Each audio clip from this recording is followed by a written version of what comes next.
So good morning and welcome everyone. और सबका स्वागत है, सबको सुप्रभात।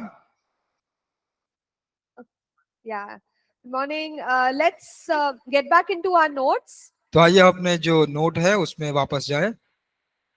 Yesterday we looked at two very important subjects. One is prayer in the spirit, तो कल हम लोगों ने बहुत विशेष बातों को विषय को हम लोगों ने सीखा। एक था कि आत्मा में प्रार्थना करना, and the second one is a personal schedule. और एक था व्यक्तिगत दिशा निर्देश या समय निकालना।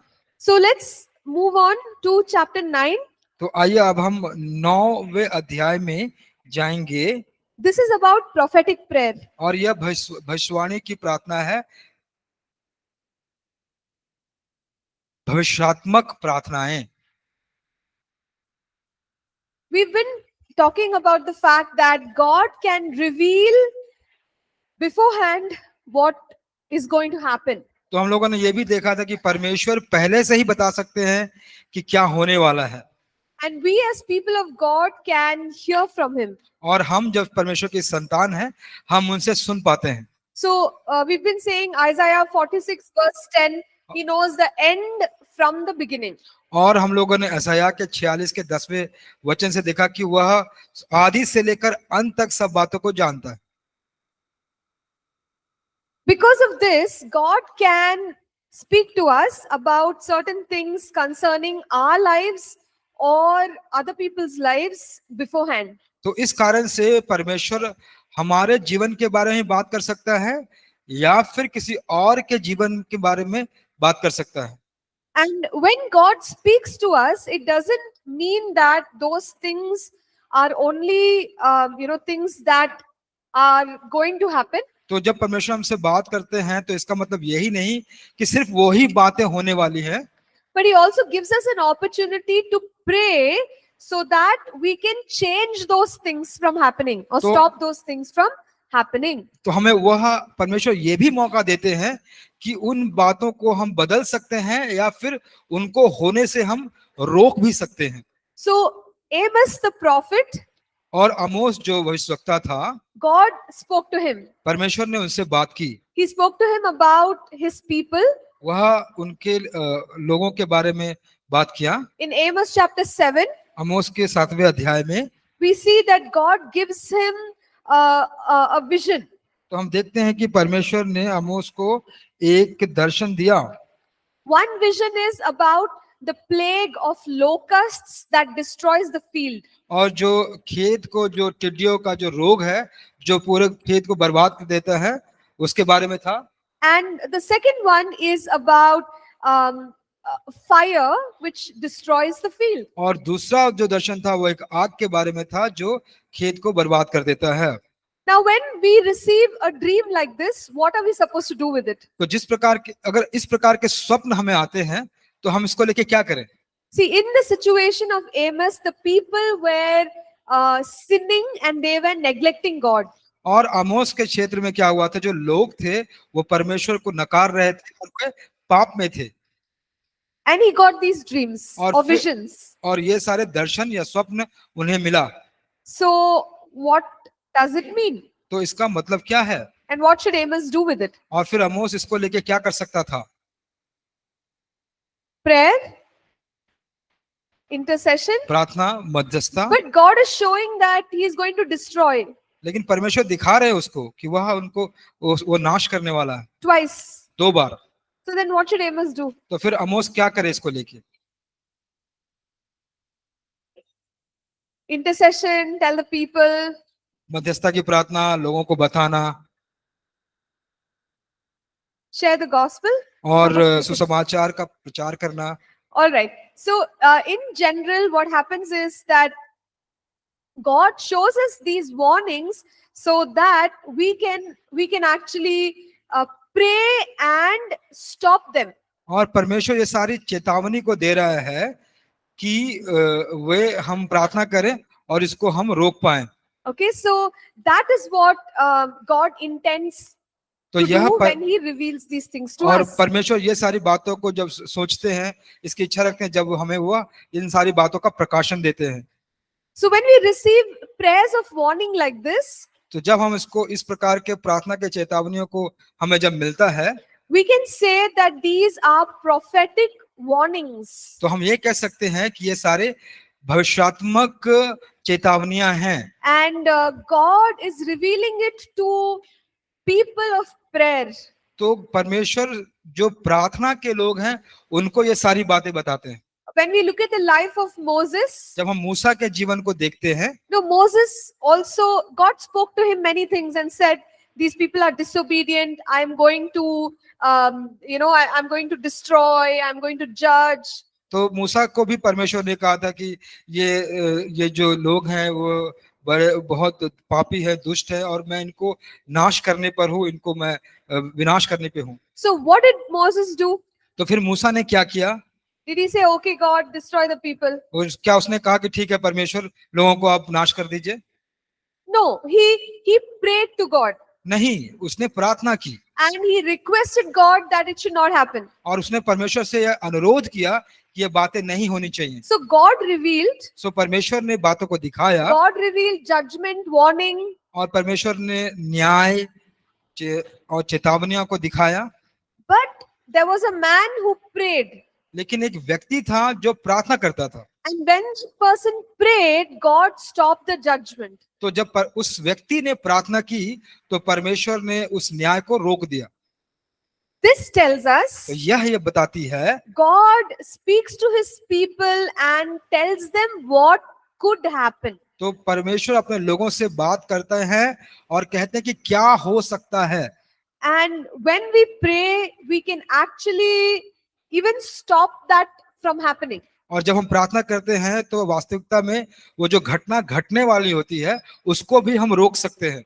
So whenever we receive a dream or a vision from God, तो जब भी हम परमेश्वर से वो स्वप्न या दर्शन को पाते हैं, first thing to do is pray. तो पहली बात यह है कि हम प्रार्थना करें। Because what most of us do is जो हम लोग में से कई क्या करते हैं, we want to tell others तो हम दूसरों को बताना चाहते हैं, that I saw a dream like this, मैंने इस प्रकार का स्वप्न देखा, I saw a vision like मैंने इस this. प्रकार का दर्शन देखा, God is going to judge. परमेश्वर न्याय करने पर है, God is going to bring disaster, calamity. और परमेश्वर पास सारे उस घटनाओं को लेकर आने वाला है, दुर्घटनाओं को लेकर आने वाला है। If God tells us to share, then share. अगर परमेश्वर आपको साझा करने के लिए कहते हैं तो आप बांटिए, साझा कीजिए। But लेकिन commonly what God wants us to do is first pray. और परमेश्वर सामान्य रूप से क्या चाहते हैं हमसे करने के लिए? पहली बात कि आप प्रार्थना करें। Will God listen to us if we ask him to stop the judgment? क्या परमेश्वर सुनेंगे अगर हम कहेंगे कि परमेश्वर इस न्याय को आप रोक दीजिए? Yes. हाँ, Do you see any such example where God is listening? तो क्या आप उस प्रकार के उदाहरण को देखते हैं जहां पर परमेश्वर सुन रहे हैं? Yeah. हाँ, Okay, what example? तो बताइए कौन सा उदाहरण? Where God tells, I'm going to bring judgment, but a man speaks to God and God says, okay. Is there anything like that? जहां पर परमेश्वर न्याय की बात करता है, एक व्यक्ति प्रार्थना Yes, करता है और परमेश्वर कहता है कि ओके ठीक है। सदोम और गमोरा, किसमें? Nineveh, Okay, okay. योना और Nineveh. Jonah, Nineveh. Okay, fine. जी ठीक है, जोना और निनवे के बारे Any other example? सदोम और गमोरा के बारे में भाई ने कहा। Abraham. Abraham. That's a very classic example. ये बहुत ही अद्भुत उदाहरण है अब्राहम Because के बारे में। God says, I'm going to judge Sodom and Gomorrah. और परमेश्वर ने कहा कि मैं सदोम और गमोरा पर न्याय करने पर हूँ। And Abraham says, God, if there are so many righteous people, will you judge? He kind of negotiates with God. तो परमेश्वर से अब्राहम कहते कि परमेश्वर बहुत धर्मी लोग हैं, क्या आप सचमुच न्याय करेंगे? और परमेश्वर से उस बात को वो बातचीत में उसको इस प्रकार बताता है। And God actually listens to him. और परमेश्वर वास्तविकता में उसकी सुनते हैं। And says, okay, if there are so many people, I will not bring तो destruction. परमेश्वर कहते हैं ठीक है, अगर इतने लोग हैं तो चलो मैं न्याय नहीं करूंगा। Can you imagine that God listens to our prayers like that? क्या आप कल्पना कर सकते हैं कि परमेश्वर उस तरह से हमारी प्रार्थना का उत्तर देते हैं? That even judgment can be stopped or changed if we ask God, if we pray. कि वो न्याय भी रुक जाता है या बदल जाता है अगर हम परमेश्वर से मांगते हैं और या प्रार्थना करते हैं। So whenever we God speaks to us, God speaking to us is what we call as prophetic, hearing from God. और जब परमेश्वर इस प्रकार से हमसे बात करता है तो इसको हम कहते हैं भविष्यवाणी या परमेश्वर से सुनना। And those prophetic words we can use in prayer. और वो सारे भविष्यवात्मक जो शब्द हैं उसको हम प्रार्थना में व्यवहार कर सकते हैं। In Luke 22, और लुका के 22 के I'll tell you the verses 31 and 32. उसका 31 और 32 वचन। Jesus tells Peter, और यीशु पतरस से कहते हैं, Simon, Simon, indeed Satan has asked for you that he may sift you as wheat, but I have prayed for you that your faith should not fail. And when you have returned to me, strengthen your brethren. It's in the next section. It's right here. और हम देखते हैं कि पतरस को प्रभु यीशु मसीह कहते हैं कि समौन, हे समौन, देख शैतान ने तुझ लोगों को मांग लिया है कि गेहूं के समान फटके, परंतु मैंने तेरे लिए विनती की और तेरा विश्वास जाता न रहे, और जब तू फिरे तो अपने भाइयों के को स्थिर करना। So what is happening in this situation? तो इस अवस्था में क्या हो रहा है? Jesus knew that Satan is going to attack Peter. तो यीशु जानते थे कि शैतान पतरस पर आक्रमण करने पर है। Now that Jesus knows, जब अब यीशु जान जाते हैं, see, Jesus is the leader of Peter. और यीशु यीशु है वो पतरस का अगुवा है। So what should a leader do when they know that their disciple is going to have some attack? तो क्या वह अगुवा या नेता करेगा जब वो जान जाता है कि उसका जो चेला है उस पर आक्रमण होने वाला है? Yeah. वो बचाने की कोशिश करेगा। Okay. So try to protect them. तो वह कोशिश करेगा कि उन्हें बचाए। But how do we protect? Because this is all spiritual attack. So what kind of spiritual protection can we give them? तो अब देख पा रहे हैं कि यह एक आत्मिक आक्रमण है, तो किस प्रकार के जो आत्मिक सुरक्षा उनको हम दे सकते हैं? Prayers. प्रार्थना के द्वारा। So that's what Jesus says.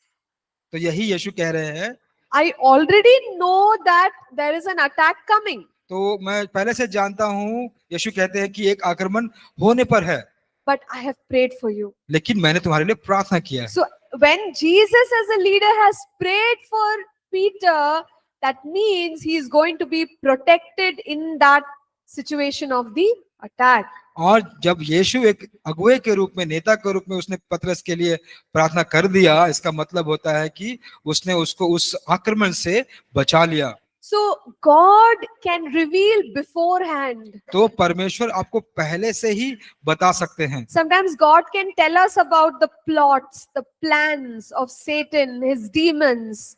तो कभी-कभी परमेश्वर शैतान के उस षड्यंत्र के बारे में, उसके योजनाओं के बारे में आपको बता सकते हैं।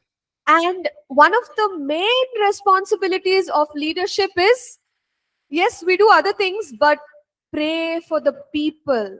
तो जो सबसे मुख्य जिम्मेदारी अगुवा की या नेतृत्व करने वाले की होती है, वो यह है कि लोगों के लिए प्रार्थना करें।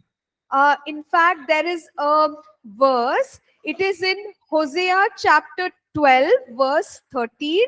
Can somebody read it, please? क्या कोई होशे की पुस्तक का 12 से लेकर 13 वचन, 12 का 13 वचन पढ़ सकता है?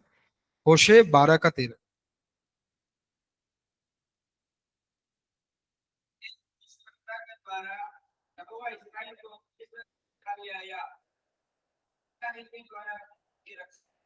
Okay, very धन्यवाद। nice. Yeah. I'll read it in English for us. Hosea 12:13. It says, by a prophet the Lord brought Israel out of Egypt, and by a prophet he was preserved. एक भविष्यवक्ता के द्वारा यहोवा इस्राएल को मिस्र से निकाल ले आया, और भविष्यवक्ता ही के द्वारा उसकी रक्षा हुई। So the word raksha or the word preserve over there और जो ये comes, जी जो ये शब्द रक्षा है यहाँ पे ये बताया है, that word preserve over there comes from the Hebrew word और जो shamar. और जो Shamar. शब्द है वहां पर रक्षा या संरक्षण, उसको कहते हैं हिब्रू इब्रानी भाषा में शामार। And shamar means, it means a hedge, like around a garden. If you have a fence, that is shamar. तो देखिए शमार का अर्थ होता है कि अगर मान लीजिए बगीचे के चारों तरफ अगर आपने बाड़ा लगाया है ना, तो उसको कहते हैं शमार। So what does the verse say? Hosea 12:13 says, by a prophet he was preserved. तो वचन क्या कहता है होशे का 12 का 13 में कि एक भविष्यवक्ता के द्वारा उसकी रक्षा हुई। So somebody who hears from God protected the people. तो इसका मतलब हुआ कि किसी ने जो परमेश्वर से सुना उसने लोगों की रक्षा की। So God speaks so that we can pray for protection and then he protects. और परमेश्वर इस प्रकार बात करते हैं कि वह रक्षा के बारे में बात करते हैं और हम क्या करते हैं, फिर प्रार्थना करके रक्षा करते हैं। So it's very important to hear from God when we pray. तो ये बहुत जरूरी है कि हम परमेश्वर से सुने जब हम प्रार्थना करते हैं। Is it possible to pray without hearing from God? क्या यह संभव है कि हम प्रार्थना कर सकते हैं बिना परमेश्वर से सुने?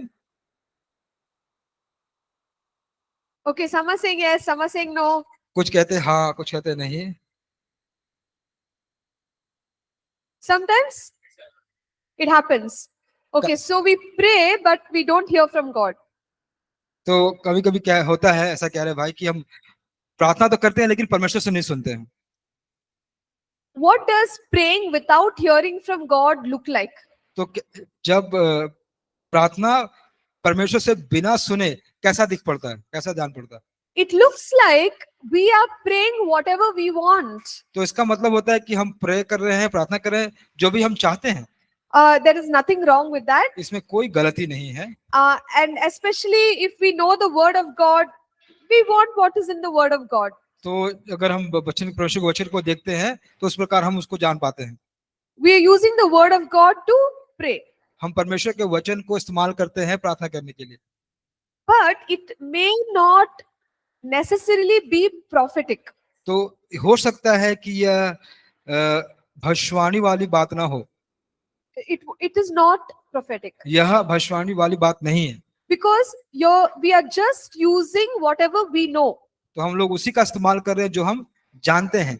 But prophetic prayer means along with what I know to pray, I am also hearing from God. God, what should I pray? तो भविष्यवात्मक प्रार्थना का मतलब ये है कि जो हम जानते हैं उसके प्रार्थना के साथ साथ हम परमेश्वर भी सुनते हैं कि परमेश्वर हम किस बात के लिए प्रार्थना करें, And pray for that. और फिर उसके लिए हम प्रार्थना करते हैं। For example, फॉर उदाहरण के रूप में maybe there is a brother in our church एक कलीसिया में हो सकता है कि हमारा एक भाई है and they come to us and say, can you pray?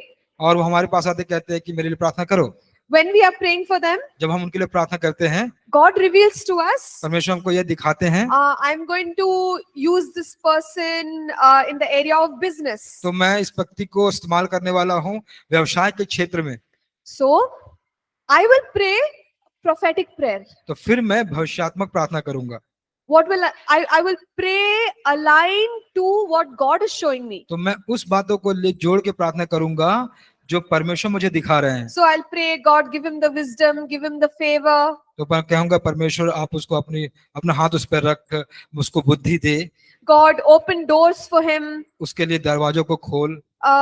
Bring prosperity into his life. उसके जीवन में समृद्धि लेकर आ। Why am I praying like that? तो क्यों मैं ऐसा प्रार्थना कर रहा हूँ? Because it's prophetic. क्योंकि ये भविष्यवात्मक है। Otherwise, I can pray, God, help him, guide him, bless him. That's it. नहीं तो मैं कर दूंगा कि परमेश्वर उसको आप मदद कीजिए, उसका मार्गदर्शन कीजिए, उसको आशीष कीजिए, बस उतना ही। Or let's say somebody comes to us और मान लीजिए कि कोई हमारे पास आता है, and they look fine. वो बहुत अच्छा दिख पड़ रहे हैं, They look happy. वो खुश दिख रहे हैं, They look, like strong and content. और वो एकदम भरे हुए, एकदम मजबूत दिख पड़ते हैं। When you see a person like that, और जब आप उस व्यक्ति को, इस प्रकार के व्यक्ति को देखते हैं, you don't think that that you have to pray for their joy or their peace. तो आप नहीं सोचते हैं कि ठीक है इस व्यक्ति के लिए उनके आनंद के लिए या शांति के लिए प्रार्थना करना जरूरी है, But when we start praying, लेकिन जब हम प्रार्थना करना शुरू करते हैं Holy Spirit starts revealing. तो पवित्र आत्मा हमको फिर दिखाना शुरू करता है। They're going through some emotional problem. तो हो सकता है कि कुछ भावनात्मक समस्याओं से होकर वो गुजर रहे हैं, So then the prayer has to change. तब वो प्रार्थना बदलना चाहिए। So when we are praying, जब हम प्रार्थना करते हैं we say, God, pour out your oil of gladness on them. तो हम कहते हैं कि परमेश्वर आपके आनंद का तेल उस पर आप उड़ेल दे, Lord, we pray that you will give peace in their hearts. और प्रभु हम प्रार्थना करते हैं कि उनके हृदय में आप शांति देंगे। So these are prophetic prayers. तो ये सारे भविष्यवात्मक प्रार्थनाएं हैं। If we are not listening to God, अगर हम परमेश्वर की नहीं सुनते हैं then we'll just pray something.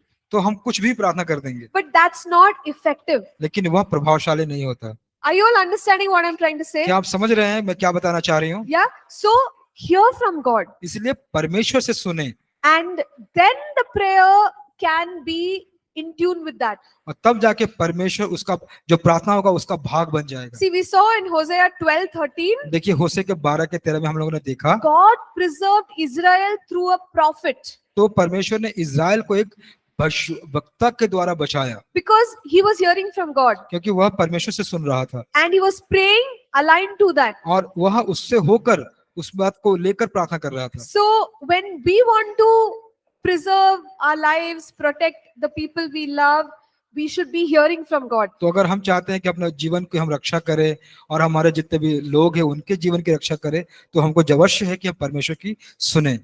We can be a praying person, हम हो सकता है कि एक प्रार्थना करने वाले व्यक्ति हो सकते हैं, but we may lack effectiveness if we don't hear from God. तो अगर हमें वह प्रभावशालीता की कमी हो सकती है अगर हम परमेश्वर से नहीं सुने तो। Okay, so that is what prophetic prayer means. तो यही अर्थ होता है भविष्यात्मक प्रार्थना का। Listen from God, परमेश्वर से सुने then pray. तब प्रार्थना करें। Think about the time that Zacharias, he holds John the Baptist in his hands. और जकरिया के बारे में उस समय की बात करें कि जब वह यीशु को अपने हाथों में रखा, John the Baptist, यूहन्ना बपतिस्मा देने वाला, he's holding his son in his hands. वो अपने उसके बेटे को अपने हाथ में रखा है And Zacharias prays a prayer over his life. और जकरिया उसके जीवन के लेकर को प्रार्थना करता है। But when you read that prayer, तो जब उस प्रार्थना को आप पढ़ते हैं we see that he's talking about the destiny of John the Baptist. तो वह आप देखते हैं कि वह जो यूहन्ना बपतिस्मा देने वाला का जो मंजिल है उसके बारे में वो बात कर रहा है। He's a father, right? वह एक पिता है ना? And how can he know what the child will do in the future? किस प्रकार वह जान पाएगा कि वह बच्चा क्या करेगा भविष्य में? But Holy Spirit reveals to him. लेकिन पवित्र आत्मा उसको प्रकाशन देता है। So when he is praying for his son, जब वह अपने बेटे के लिए प्रार्थना करता है everything is prophecy. तो सारी चीजें भविष्यवाणी है। That is what prophetic prayer is. तो उसका मतलब होता है भविष्यवाणी की प्रार्थना। We hear what the future of that person is going to be. तो हम सुन पाते हैं कि उस व्यक्ति का भविष्य किस प्रकार होगा, And we pray in line with that. और फिर उसी को लेकर हम लोग प्रार्थना करते हैं। Don't just pray, God, bless him, guide him, lead him. Don't just pray a plain prayer like that. एक सामान्य प्रार्थना, परमेश्वर उसको आशीष कीजिए, उसको मार्गदर्शन कीजिए, इस प्रकार के सामान्य प्रार्थना मत करें।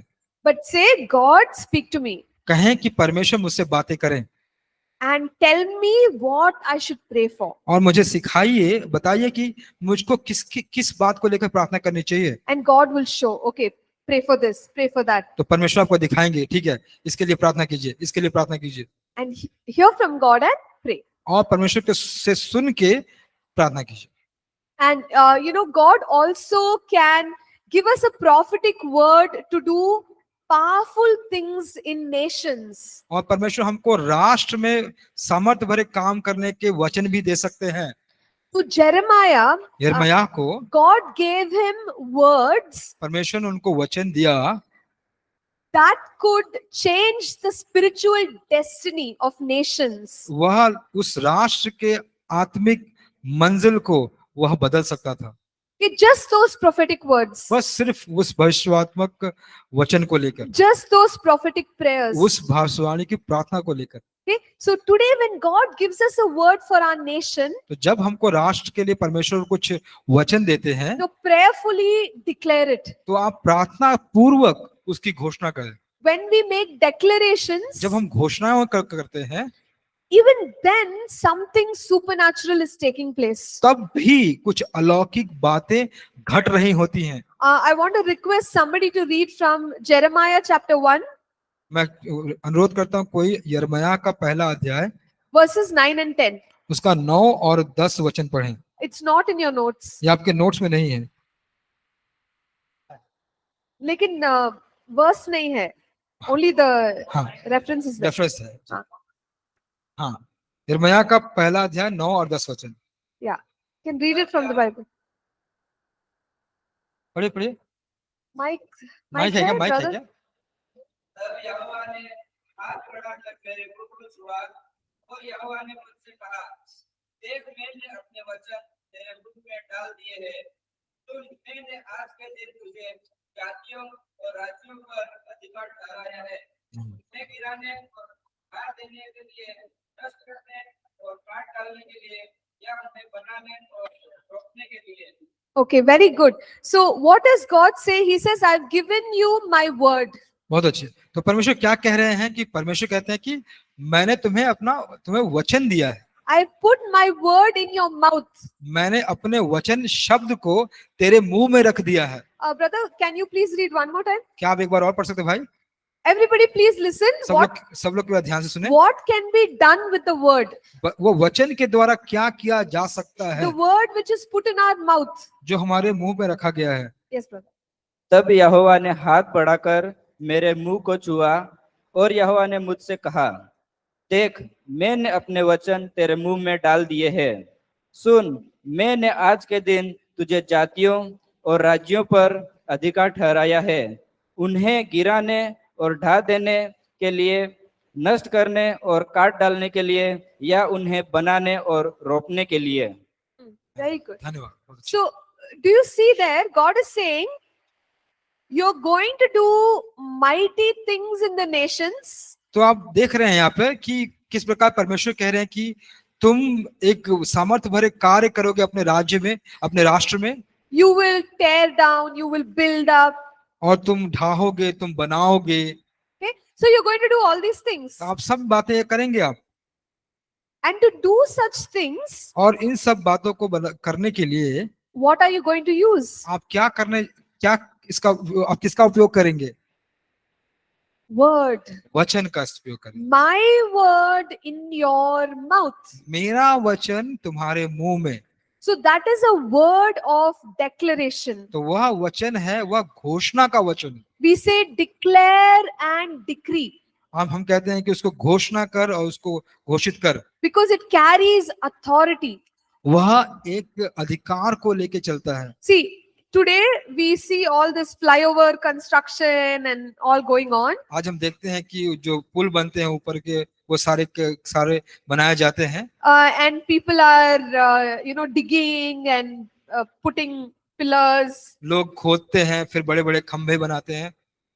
What are the kind of machines they use? किस प्रकार के मशीन का उपकरण का इस्तेमाल वो कर रहे हैं?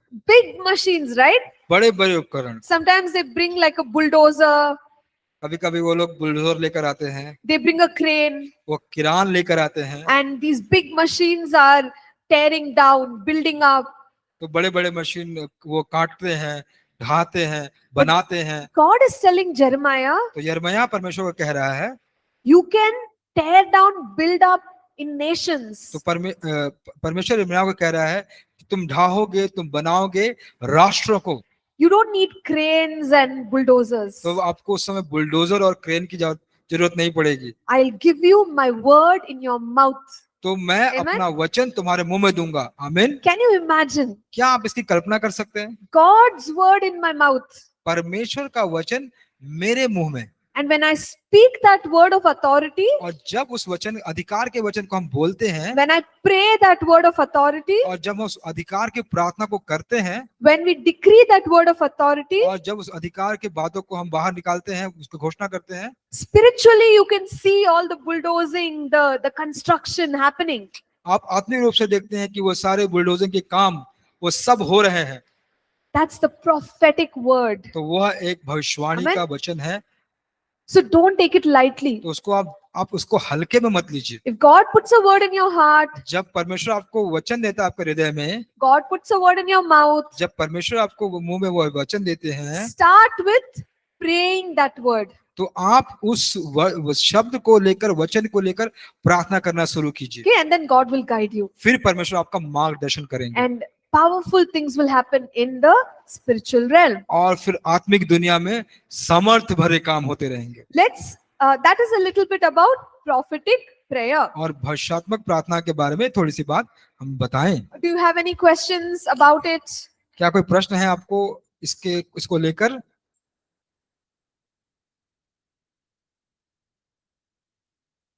Yes, brother. हाँ.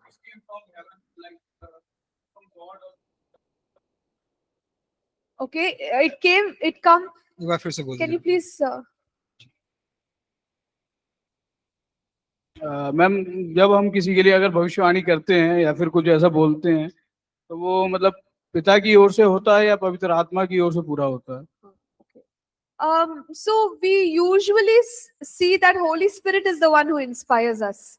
तो हम हमेशा देखते हैं कि पवित्र आत्मा ही उस बातों की प्रेरणा देती है हमें। But because Father, Son, Holy Spirit are one, if we say it is from God, then that's also accurate. तो अगर हम कहते हैं कि यह बात अगर जो हुई है वो परमेश्वर से है, तो पिता पुत्र पवित्र आत्मा एक है, तो भी सही है। क्योंकि अभी यिर्मयाह में जैसे हमने पढ़ा 1:19-20 में, उसमें क्योंकि फादर ने उसे शब्द दिए थे, God gave the words to Jeremiah. Correct, but then Father, Son, Holy Spirit are the same. Yeah. जी, तो आपने सही कहा, लेकिन यहाँ पर यिर्मयाह में पिता पुत्र पवित्र आत्मा तीनों एक ही है, मतलब वो एक ही है, पिता। Holy Spirit will tell the words from the Father only. तो Father and Jesus. तो पवित्र आत्मा जो काम होंगे ना, वो और जो वचन होंगे वह पिता से ही और यीशु से ही लेकर कहेगा। So it's done by the Father only. Huh? See, we can say it comes through the Holy Spirit. हम ये कह सकते हैं कि वो पवित्र आत्मा से होकर आता है, But yes, the Father and Jesus are connected to that word which we received. तो पिता और यीशु वो जुड़े हुए हैं उस वचन से जो अभी हमको मिला है। So don't try to divide it. Don't try to compartmentalize that. तो उसको आप भाग मत करें। No, ma'am, but sometimes unbelievers putting the questions to how it's come true. मतलब हम उसको कैसे बता सकते हैं कि मतलब ये पिता की ओर से है, ये पवित्र आत्मा की ओर से, अगर वो विश्वास ही नहीं करने चाह रहा ये तीनों एक ही हैं। हम तो विश्वास कर सकते हैं कि तीनों एक ही हैं, that's three in one. But what about the unbeliever one? जब हम उसको प्रोफेटिक कुछ बताते हैं कि आपकी लाइफ में ये होने जा रहा है, तो हम उसको कैसे बता सकते हैं कि ये पिता की ओर से है, पवित्र आत्मा की ओर से है, प्रभु यीशु मसीह की ओर से है? Yeah, so that's what I'm saying. Don't even get into it, because if you explain also, they will not understand. तो भाई का प्रश्न है कि अगर अविश्वासी पूछते हैं कि अनविश्वासी पूछते हैं कि ये किसकी ओर से, पिता की ओर से है कि पुत्र की ओर से कि यीशु की ओर से है, तो समझाया यह गया है कि आप उसमें पढ़े ही ना, क्योंकि अगर आप उनको बताएंगे तो वो भी नहीं समझेंगे वो, Isn't it? है कि It'll नहीं? just lead to more arguments, more long discussion. So you can just say it is from God. तो आप कह सकते हैं कि ये पिता की ओर से है। अगर आप ज्यादा उसको समझाएंगे तो वाद विवाद में बड़े चर्चा में आप पढ़ सकते हैं। Yeah, you can say it is from God. Don't even say Father, Son. Just say God, like तो आप- Parmeshwar or something. जी, तो आप कहें कि यह पिता की ओर से है, परमेश्वर की ओर से है और पुत्र की ओर से है, बस। Okay. ठीक है। Yes. Yeah, please. When we are in prayer, sometimes Holy Spirit guide us to pray for these important rules. So it happens with me sometimes. I'm praying for them. Sometimes also Holy Spirit, for the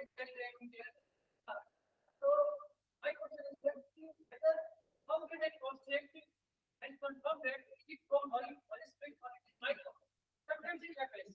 So I need confirmation before going to tell someone. So how can Yeah, sure. Okay. So we are. Yes, brother.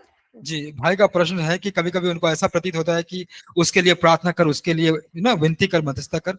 तो कह रहे कि हम किस प्रकार निश्चित हो सकते हैं कि ये परमेश्वर से है ना?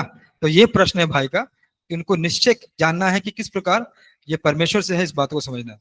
Okay. There are two things. तो यहाँ पे 2 बातें हैं। Okay. I'll say it quickly so that we can get into other prayer related discussions.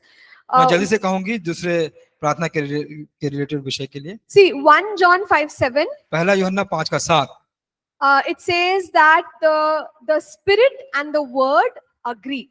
तो यह कहता है कि जो आत्मा है और जो वचन है दोनों सहमत करते हैं, If सहमत you're होते हैं। hearing something from the Holy Spirit, अगर आप कुछ पवित्र आत्मा से सुन रहे हैं check that it will not go opposite to the word. तो आप यह जांच करें कि यह वचन के खिलाफ नहीं जाना चाहिए। Then I know that I'm hearing from God. तब आप जान सकते हैं कि मैं परमेश्वर से सुन रहा हूं। Okay. Second thing, दूसरी बात, Hebrews 5:14. इब्रानियों 5:14 इब्रानियों 5:14 It says वो कहता है that we we become stronger by way of exercise of our senses. तो जो हमारी चेतना है उसका हम अभ्यास करते करते हम और भी मजबूत हो जाते हैं। And so the more you are hearing from God, तो जितना आप परमेश्वर से सुनते हैं the better you become. तो आप उतना अच्छा हो जाते हैं। The more you are exercising your spiritual senses, तो जितना आप अपने आत्मिक ज्ञान को का अभ्यास करते हैं you can identify whether a voice is from the Lord or it is not. तो आप यह भी पहचान कर सकते हैं कि जो बात है, जो वचन है, वो परमेश्वर के से है या नहीं है। So Hebrews 5:14, इब्रानियों 5:14 to put it in a nutshell, और summarize, इसको सारांश में बताने के लिए practice. यह है अभ्यास। Okay, so ठीक है? brother, are you fine? ठीक Two है? things. Ji. So if you keep doing these things, you will become better and better at knowing whether it's from God or not. तो आप इस प्रकार के बातों अगर करेंगे तो आप और भी बेहतर होते जाएंगे कि ये परमेश्वर से है या नहीं है। All right. ठीक है, चलिए। Yeah. So the next chapter, जो दूसरा अध्याय है it is about persistence in prayer. यह है प्रार्थना में दृढ़ता। We said earlier that one should pray and not give up. तो हम लोगों ने पहले कहा था कि किसी को प्रार्थना करना चाहिए और हार नहीं माननी चाहिए। Let us look at Luke chapter 18 verses 1 to 8. आइए हम लूका के रचित सुसमाचार उसका पहला अध्याय 18वां अध्याय 1 से लेकर 8 तक देखेंगे। I request somebody to read the entire passage. मैं अनुरोध करता हूँ कोई इसको पूरा पढ़े। If you speak English, then please go to Luke 18 1 to 8 and read it yourself. अगर आप इंग्लिश बात करते हैं तो 18 के 1 से 8 को देखें। We'll read it in Hindi. हम लोग उसको हिंदी में पढ़ेंगे। फिर उसने इसके विषय में कि नित्य प्रार्थना करना और हियाव न छोड़ना चाहिए।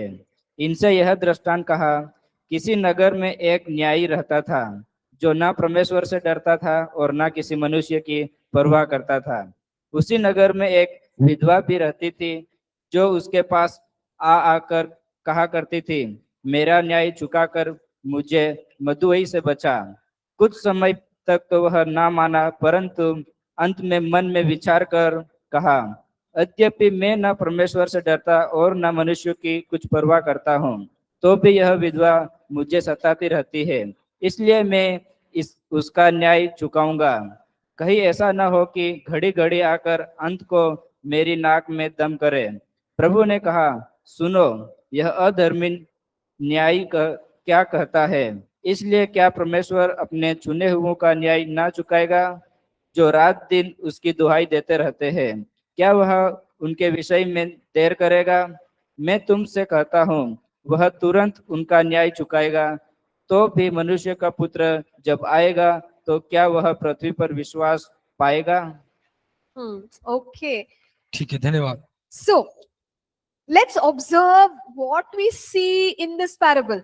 तो चलिए इसको हम ध्यान से देखते हैं कि इस दृष्टांत में क्या हम देख पा रहे हैं। In verse 1, पहले वचन में Jesus says, यीशु ने कहा, men or people should not become discouraged. They must pray always. तो यीशु कहते हैं कि लोगों को हतोत्साहित नहीं होना चाहिए, उनको हमेशा प्रार्थना करनी चाहिए। Why? क्यों? Because some prayers take long. क्योंकि कुछ प्रार्थनाएं थोड़ी लंबी समय लेते हैं And we have to keep praying till we can actually see it happen. और हमें उस समय तक प्रार्थना करना चाहिए जब तक हम वास्तविकता में उसे होते हुए ना देख लें। And the tendency is we may get discouraged. तो हो सकता है कि हम कभी उसमें निराश हो जाते हैं। So Jesus is saying, तो यीशु कहते हैं don't get discouraged. तुम निराश मत हो, Keep praying. प्रार्थना करते रहो। And then he gives this example. और फिर वह इस उदाहरण को दे रहे हैं। Think about a wicked ruler. और एक जो शासक है उसके बारे में सोचिए। You know, and there is a widow, a lady, और helpless lady. और एक असहाय विधवा है। विधवा। Correct. And she goes to him और वह जाती है उसके पास and she wants him to give a judgment. और वो चाहती है कि वह उसे एक न्याय दे। But he is a wicked ruler. और वो जो न्यायी है वो दुष्ट न्यायी है। He is not interested in justice, nothing. और वह उस न्याय को लेकर वह कुछ नहीं सोचता है, वह नहीं सोचता इसके बारे में। But he still wants to do something for her. तो वह चाहता है कि वह उसके लिए कुछ करे। Why? क्यों? Because she's annoying him. कि वह उसको चिढ़ा रही है, उसको परेशान कर रही है। She's going again and again. वो बार बार जा रही है। You know, sometimes I've seen parents do that. कभी कभी माता पिता करते हैं ऐसा। You know, when the kids are asking for snacks, जब बच्चे कुछ खाने पीने की वस्तु को मांगते हैं actually they don't want to give. तो वो देना नहीं चाहते। But give me, give me, give me, give me. The child goes on and on and on. तो जब बच्चा बार बार मुझे दो मुझे दो मुझे दो मुझे दो करता है, They get irritated. They say, okay, take. फिर वो चिढ़ के कहते हैं ठीक है लो। Okay. So like that, this wicked ruler, he gets irritated with this lady. और इस प्रकार ये जो दुष्ट शासक है यह इस स्त्री से बहुत चिढ़ जाता है। And he says, okay, take it. तो वो कहता है ठीक है ले लो। If I don't finish this for her, she'll come back again. अगर I don't want to see her. और इस बात को अगर मैं इसके लिए नहीं करूंगा तो ये बार बार मुझे आएगी और मुझे परेशान करेगी। Okay, and I don't want to see her again. मैं उसको दोबारा देखना नहीं चाहता। So I'll give it to her. तो मैं उसको दे दूंगा। But Jesus is sharing this example तो यीशु इस उदाहरण को इसलिए साझा कर रहे हैं and to tell us हमें बताने के लिए that even if a wicked ruler can answer the request, और जिस प्रकार ये दुष्ट शासक भी इस जो अनुरोध है या जो मांग है उसको उत्तर दे सकता है, because the lady is persevering, कि वह दृढ़ता से उस स्त्री उस बात को कर रही है। think about God. तो परमेश्वर से के बारे में सोचिए।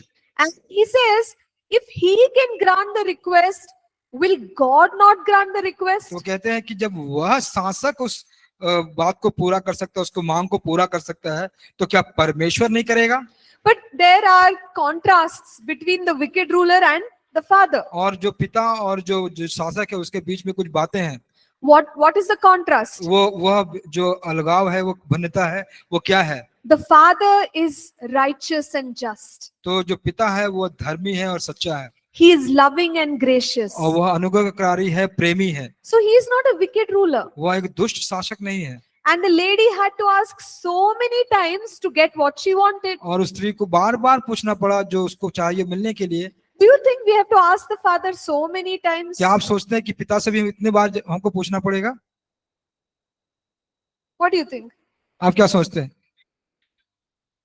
So he is saying if we are not asking in God's will, then yes, we might end up asking again and again. अगर क्या भाई कह रहे हैं कि अगर परमेश्वर की इच्छा नहीं है तो हो सकता है कि हम बार बार मांगे। What if we ask in God's will? और क्या होगा जब परमेश्वर की इच्छा में मांगेंगे तो? Yeah, it comes true. तो ये सही हो जाता है। So your application goes to God और आपका आवेदन परमेश्वर के पास जाता है and you put the application in line with the guidelines. और जितने भी निर्देश दिए गए हैं उसके अनुसार आप अपना आवेदन बनाते हैं। So it is sealed, okay, granted. तो फिर उसमें मुहर लग के ठीक है हो गया, So it will get done. तो ये हो जाएगा। God will answer quickly. परमेश्वर जल्द ही उत्तर देंगे। We actually do not have to wait like the widow in the case of the ruler. और इस शासक में जो विधवा ने मार बार मांगा, उस तरह से हमें इंतजार करना नहीं पड़ सकता है। So what is Jesus trying to say? तो यीशु मसीह क्या कहना चाहते हैं यहाँ पे? Jesus is saying, यीशु कहते हैं see, the Father is not wicked. पिता जो है वो दुष्ट नहीं है, He is a father. वह एक पिता है, He is gracious. वह एक बहुत अनुग्रहकारी है, He is loving and kind. वह बहुत प्यार करने वाले And when दयालु God- परमेश्वर है। God's people cry out to him. और परमेश्वर के लोग उस पर गिड़गिड़ाते हैं। Do you think he will delay? क्या आप सोचते हैं कि वो देर करेंगे? Have faith आप विश्वास रखें that God will answer. कि परमेश्वर उत्तर देंगे। Yes, it may take a little bit of time, हाँ, हो सकता है कि थोड़ा समय लग सकता है, but you will receive it. आप जरूर उसको मिले, आप उसको प्राप्त करेंगे। So don't get discouraged. इसलिए निराश मत होइए, Keep praying. प्रार्थना करते रहिए। Okay, so some prayers need praying again and again. तो कुछ प्रार्थनाओं को हमें क्या जरूरत होता है कि उसको हम बार बार करें। Why do delays happen? तो देरी क्यों होती है? We already discussed there is something called the timing of God. तो हम लोगों ने पहले से ही यह बात की चर्चा कर ली है कि कुछ ऐसा होता है जिसको कहते हैं परमेश्वर का समय, Kairos moment. Kairos. काइरोस का क्षण। And the answer will not come till the Kairos time. और काइरोस के समय तक वह उत्तर नहीं आएगा। Okay. Second reason there is a delay. और दूसरा कारण जहाँ अगर देर हो रही है तो Satan and his demons are interfering. कि जो शैतान और उसकी जो दुष्टात्मा है वह बीच में आ रहे हैं। I think we have looked at the example of Daniel. हम दानियल के उदाहरण में भी इस बात को देखा था। In Daniel 10, और दानियल के 10वें अध्याय में Daniel is praying दानियल प्रार्थना कर रहे हैं and God sends the answer immediately. और परमेश्वर जो उत्तर है वो तुरंत भेज देते हैं, But the answer does not reach Daniel. लेकिन वह उत्तर परमेश्वर को दानियल को नहीं पहुंच रहा है। Daniel had to fast and pray 21 days. और दानियल को 21 दिन तक उपवास करके प्रार्थना करना पड़ा। When he prayed for 21 days, और जब उसने 21 दिन के लिए प्रार्थना किया, we can say that because of his prayers, हम ये कह सकते हैं कि उसकी प्रार्थना के द्वारा God sent mighty angels. तो परमेश्वर ने वह जो सामर्थी स्वर्गदूत थे उनको भेजा The angels went and fought the demons. और फिर वह पराक्रमी जो दूत थे, स्वर्गदूत थे, वो जाके दुष्ट आत्माओं से लड़े। And once they removed that interference, और जब उस प्रकार के जो बिचवाई को उसने जो निकाल दिया, उस मतभेद को निकाल दिया, then the answer came. तब जाके वह उत्तर आया। So some delays in our lives can be because of demonic hindrances. और जो शैतानी या दुष्टात्माओं के रुकावट से हमारे कुछ प्रार्थनाएं का उत्तर देरी से मिल सकता है। And the third reason और तीसरा कारण, is that God is waiting for us to become more mature. और परमेश्वर हमको इंतजार कर रहे हैं कि हम और ज्यादा परिपक्व हो जाएं। Think about a 6-year-old boy सोचिए एक 6 साल के लड़के के बारे में, who tells his dad, give me the car keys, I want to drive. तो कहते हैं अपने पिता को कि मुझे कार की चाबी दो, मैं गाड़ी चलाना चाहता हूँ। So the dad says, look, the car is yours only, तो पिता कहता है कि देखो कार तो तुम्हारा ही है, but I can't give you now. लेकिन मैं तुम्हें अभी नहीं दे सकता। Why? क्यों? Because he's not yet mature. क्योंकि वह अभी ज्यादा वह परिपक्व नहीं है, He's not yet learned, wisdom.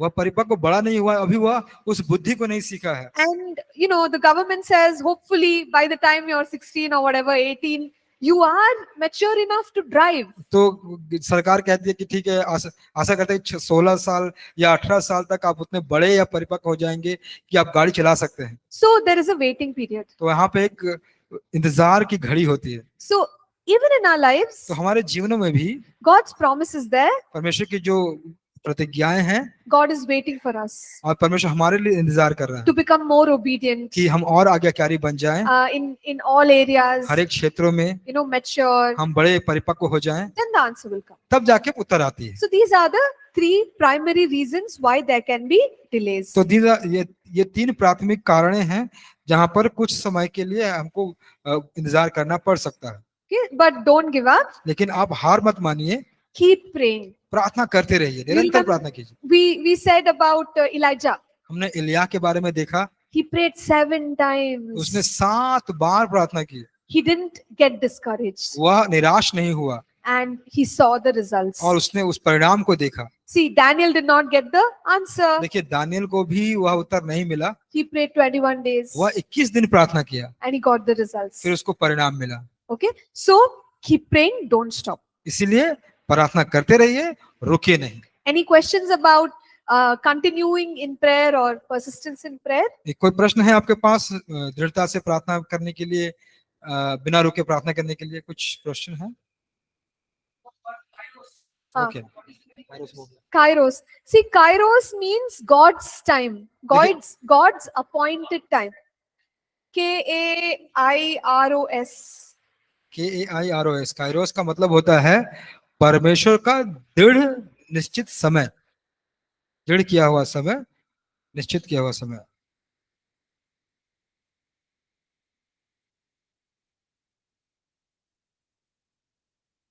Any questions? हाँ. माइक दे दीजिएगा भैया को थोड़ा प्लीज, माइक जी। It's a Greek word, brother. Kairos एक ग्रीक शब्द है। Greek word. Yeah.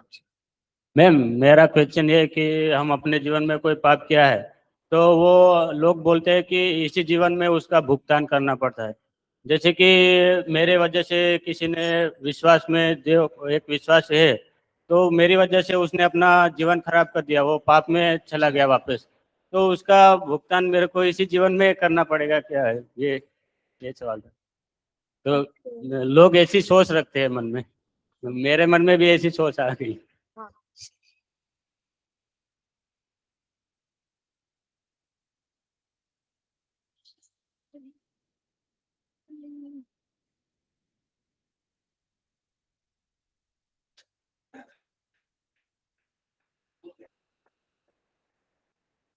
Okay, so brother, there are many verses, but we can look at Romans 3:24-25.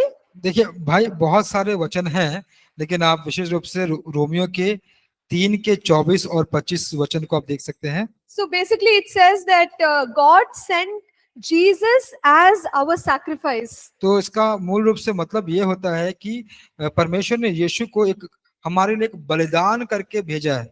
So if Jesus became the sacrifice, then why should you pay the price now again? तो जब यीशु मसीह बलिदान बन गए तो क्यों अभी आपको वह मूल्य को चुकाना पड़ेगा? One thing we have to do. एक चीज हमें करनी है, Have faith. एक विश्वास रखिए। Have faith in what Jesus has done. उस विश्वास को जो यीशु ने किया है उस पर। If we have made a mistake, अगर हम लोगों ने कुछ गलती की है repent तो पश्चाताप कीजिए, and believe विश्वास कीजिए that Jesus's blood has cleansed me. कि यीशु का लहू ने मुझे धो दिया है। You don't have to pay any recompense or हाँ जी, you can आपको explain that. जी आपको किसी प्रकार का पाप का मूल्य चुकाने की जरूरत नहीं है। Okay. समझ गए आप? Okay. Thank you. Thank you धन्यवाद, everyone. Let's take a break and then we'll come back. सबका धन्यवाद। अब थोड़ा सा ब्रेक लेंगे और वापस आएंगे।